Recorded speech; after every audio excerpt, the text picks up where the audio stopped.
السلام علیکم ګرانو دوستانو، هیله لرم چې جوړ روغ به یاست. د نن ویډیو عنوان دی ولې انسان مینیږي، د مینې تکاملي نظریه څه وایي. یو سوال به وکم، آیا کله مو له ځانه پوښتنه کړې ده چې انسان ولې مینیږي؟ ولې ډیری انسانان غواړي له یو کس سره ژوره او نسبتا دوامداره عاطفي اړیکه ولري؟ کله چې مینیږو ولې یوازې جسمي جذابیت ته فکر نه کوو؟ پام مو سمه دی، موږ وفاداري ته، باور ته، امنیت ته او ګډ ژوند جوړولو ته هم ارزښت ورکوو په مینتوب کې. آیا مینه یوازې یو شاعرانه او رومانټیک احساس دی که تر شایه یو بیولوژیکي او تکاملي دلیل هم شته؟ راځئ دا سوالو ته نن جواب ووایو. اول به دا ووایو چې تکاملي نظریه څه ده. موږ ولې د تکاملي نظریې د زاویې څخه د انسان ومین کېدو ته ګورو. تکاملي نظریه وایي چې انسان ډېرې جسمي او رواني ځانګړنې د زرګونو کلونو راهیسې رامنځته شوي دي. وایي ځکه دغه ځانګړنو د انسان له ژوندي پاتې کېدو سره د نسل د دوام سره کومک کړی دی. د دې لیدلوري له مخې د تکاملي لیدلوري له مخې یوې ځانګړنې له انسانانو سره مرسته کول چې ښه ژوندي پاتې شي، د خپل اولادونو ښه پالنه وکړي او بریالی نسل ولري، نو په راتلونکي نسلونو کې د هغې ځانګړنې د پاتې کېدو احتمال به ډېر زیات شو. مثلا له همدې امله تکاملي نظریه مینه یوازې یو تصادفي شاعرانه یا کاملا کلتوري احساس نه بولي. د دې نظریې له مخې مینه او عاطفي پیوند د انسان د بقا، د نسل د دوام او د ماشومانو د پالنې لپاره مهمه دنده لرلی شي. د لومړنیو انسانانو ژوند څنګه و؟ د دې نظریې د درک کولو لپاره باید د خپلو اجدادو ژوند ته یې پلا فکر وکړو، اړوند یې خبرې وکړو. زموږ لومړنیو اجدادو په 2 پښو ولاړه بڼه تګ پیل کړ. هغوی به د خوړو د پیدا کولو لپاره ښکار کاوه او غوښې او سبزیجات به د خوړلو لپاره خپل استوګنځي ته راوړل. خو د هغوی ژوند ډېر سخت و. وحشي حیوانانو، لوږې، ناروغیو، د هوا بدلونونو او د امکاناتو کمښت د انسان ژوند ډېر په خطر کې اچاوه. په داسې سخت چاپریال کې د یو کس ژوندي پاتې کېدل او په یوازې ځان د ماشومانو پالنه اسانه نه وه. له همدې امله د ښځې او نارینه ترمنځ همکاري، باور او د مسؤلیتونو ویش د هغوی او د هغوی د ماشومانو د ژوندي پاتې کېدو احتمال زیاتوي په هغه وختو کې. عاطفي پیوند ولې مهم سو؟ یعنې کله چې دنیا پر مخ ولاړل، خلک ژوند وکړي، ولې عاطفي پیوند مهم سو؟ د تکاملي نظریې له مخې د نسل دوام هغه وخت بریالی و چې ښځه او نارینه یو بل ته جذبېدل، نسبتاً باثباته اړیکه یې جوړول او د خپلو ماشومانو د پالنې لپاره یې وخت او انرژي مصرفول. دلته یوازې جنسي میل مطرح نه و، بلکې باور، مینه، ژمنتیا او همکاري هم ډیره مهمه وه. که 2 کسانو پر یو بل باور کاوه، هغوی کولی شوای د ژوند مسؤلیتونه په خپلو منځونو کې وویشي. د بیلګې په توګه یوه به د خوړو د پیدا کولو او ښکار هڅه کوله او بل به د ماشوم پالنه کوله، یا به دواړو په هماهنګ ډول د خوړو په برابرولو او د ماشومانو په پالنه کې همکاري کوله. دې همکارۍ د ماشومانو د ژوندي پاتې کېدو احتمال زیاتاوه. د هغو ماشومانو چې ډیره پالنه او ملاتړ ترسره کاوه، د ودې او لویوالي پړاو ته د رسېدو ډیر چانس یې پیدا کوي. له همدې امله هغه کسان چې د عاطفي پیوند، باور او همکارۍ وړتیا یې لرله، داسې ایسېدل چې ژوندي پاتې کېدو او د نسل په دوام کې ډیر بریالي وه. د انسان ماشوم ولې اوږدمهالې پالنې ته ضرورت لري؟ تاسو به فکر کړی د حیوانانو ماشومان اوږدمهالې پالنې ته ضرورت نه لري. ولې د انسان ماشوم اوږدمهالې پالنې ته ضرورت لري؟ یو مهم ټکی دا دی چې د انسان ماشوم د ډیرو حیواناتو خلاف اوږدې پالنې ته ضرورت لري.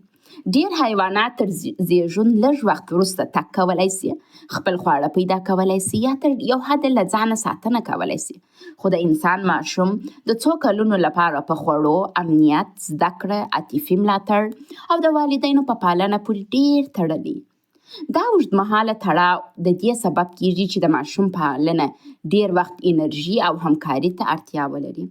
د تکاملي لیدلوري له مخې د والدینو ترمنځ باثباته پیوند د ماشوم د ودې لپاره خوندي چاپیریال برابرولی سوی. په همدې دلیل د تړاو، مینې، وفادارۍ او ژمنتیا په څیر احساسات ښایي د تکامل په اوږدو کې ډیر اهمیت پیدا کړی وای یا وو. مینه زموږ اجدادو ته څه ګټه لرله؟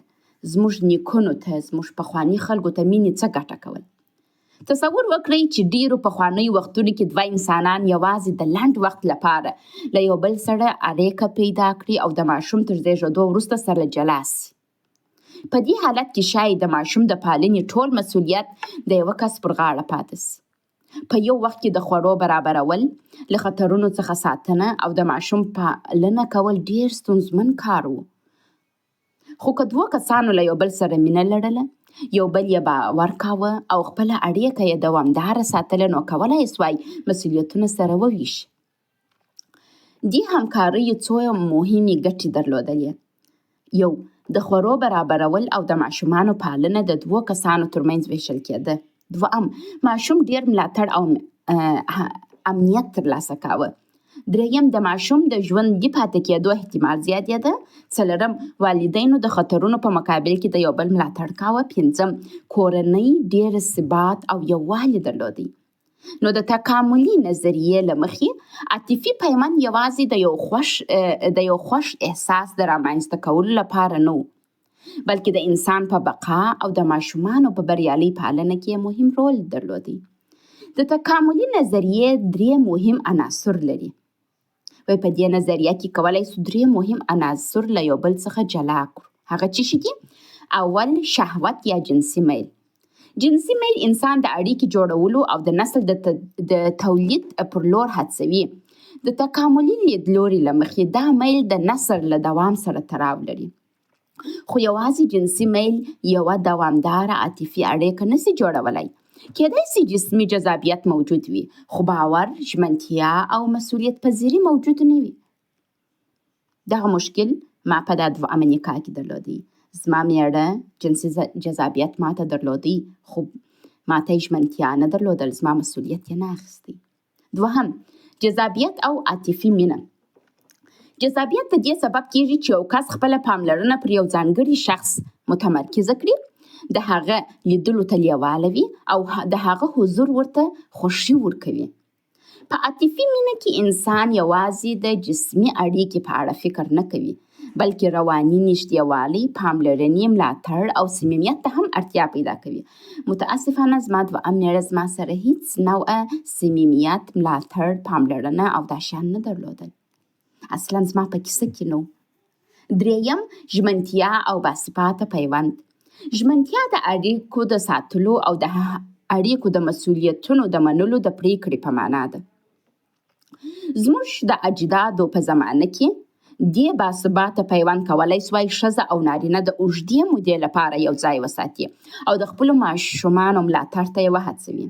له همدې امله شهوت، مینه او ژمنتیا له یو بل سره تړلي دي، خو بشپړه توګه یو شی نه دي. کېدای سي په یوه اړیکه کې شهوت موجود وي، خو مینه او ژمنتیا نه وي. همدارنګه کېدای سي په یوه اوږدمهاله اړیکه کې ژمنتیا او ژور عاطفي تړاو موجود وي، حتی که لومړی هیجانات هغه جذبه د عشق کمه سوي. آیا انسان په طبیعي توګه یوازې یو د ژوند ملګری غواړي که یا څو دانې غواړي؟ دا اړوند به یو څو خبرې وکړو. د تکاملي نظریې له مخې کېدای سي انسان له ژنیتیکي اړخه، یعنې جینیټیک د نګاه څخه د یوې نسبتاً باثباتې او تنها ژوند ملګري اړیکې د جوړولو تمایل ولري. یعنې غواړي چې یو نفر یې په ژوند کې، مخصوصاً بیا ښځې ډېر حساس وي چې میړه یې بل څوک پیدا کړي. ډېری ځوانان تمه لري چې یوه ورځ به مینه پیدا کړي او له خپل محبوب کس سره به یوازې اړیکه لري، د بل چا سره بیا نه لري. هغې معمولا له خپل ژوند ملګري څخه د وفادارۍ تمه لري او غواړي چې اولادونه یې په یو باثباته چاپیریال کې لوی سي. خو باید تکاملي تمایل او قطعي چلند ترمنځ توپیر وکړو. څنګه؟ تکاملي نظریه دا نه وایي چې ټول انسانان به حتما یو دانه د ژوند ملګري لري، وفادار یا د یو شان اړیکو سره موږ واوسیږو، بل کس بیا په ژوند کې نه وي. د انسان چلند یوازې د بیولوژي تر اغیز لاندې نه دی. کلتور، ارزښتونه، کورنۍ، دین، شخصیت، پخوانۍ تجربې او ټولنیز شرایط هم پر عاشقانه اړیکو اغیز لري. مثلا زه یو پښتنه نجلۍ یم، ماته ډېر نورماله دي که زما میړه بله میینه ولري، زما اصلا خوا نه بدېږي.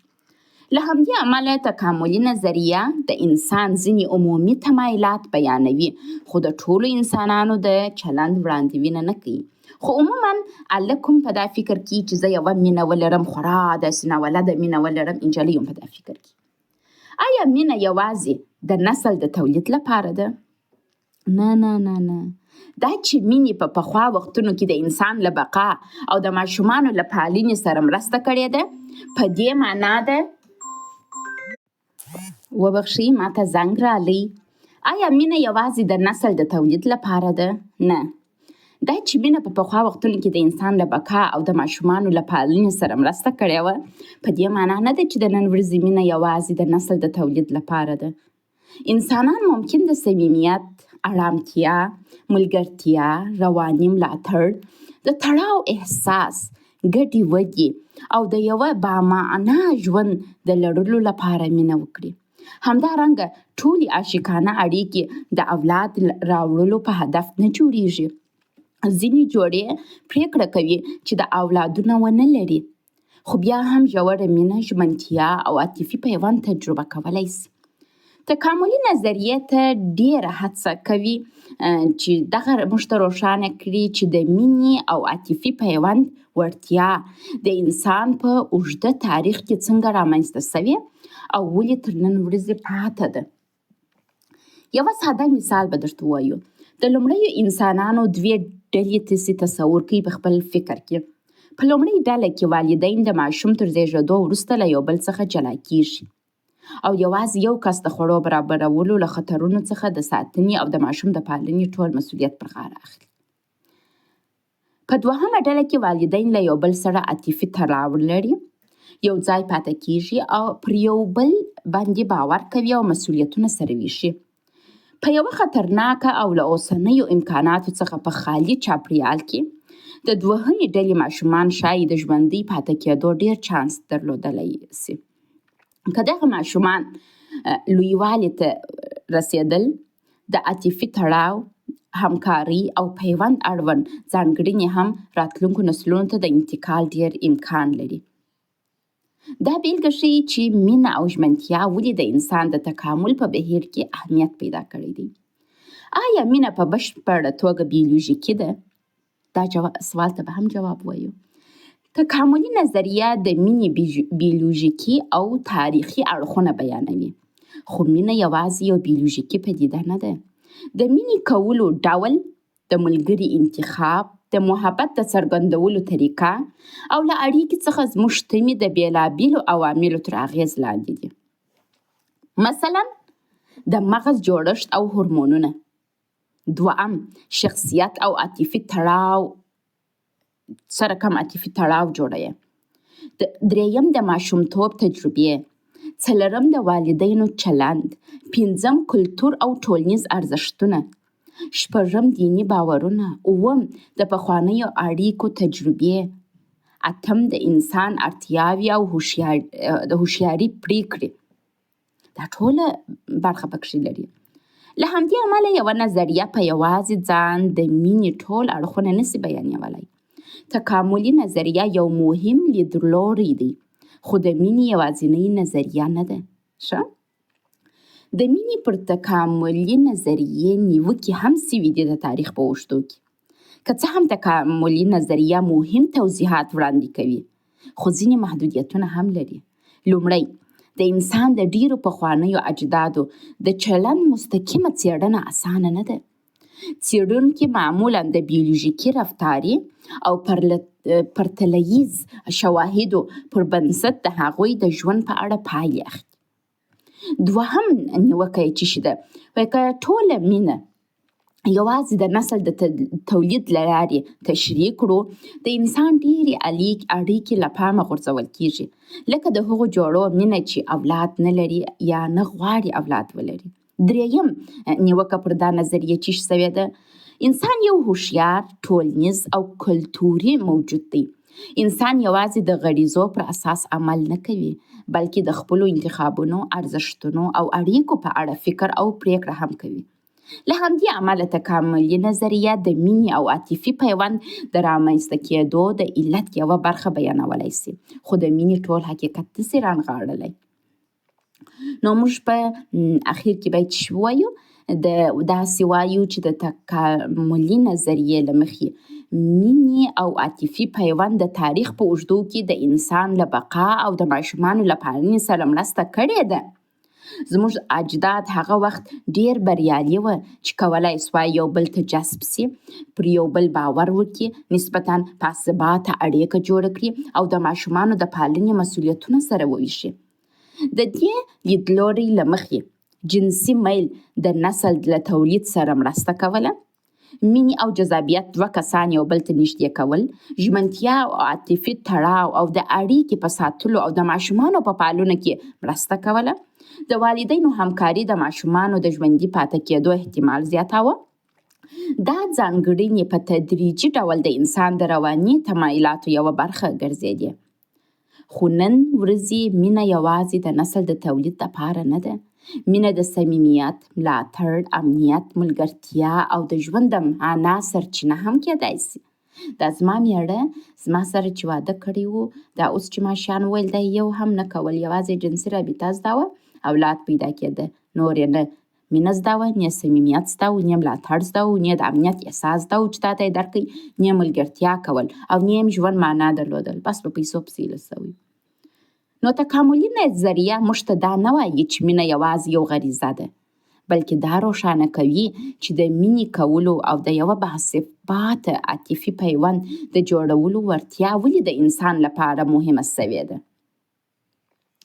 اوس نو ستاسې نوبت دی ګرانو اورېدونکو، ستاسو په نظر مینه تر ډیره د انسان د تکامل او بیولوژیکي اړتیاو پایله ده که کلتور، تجربې او هوښیار انتخاب هم پکې رول لري؟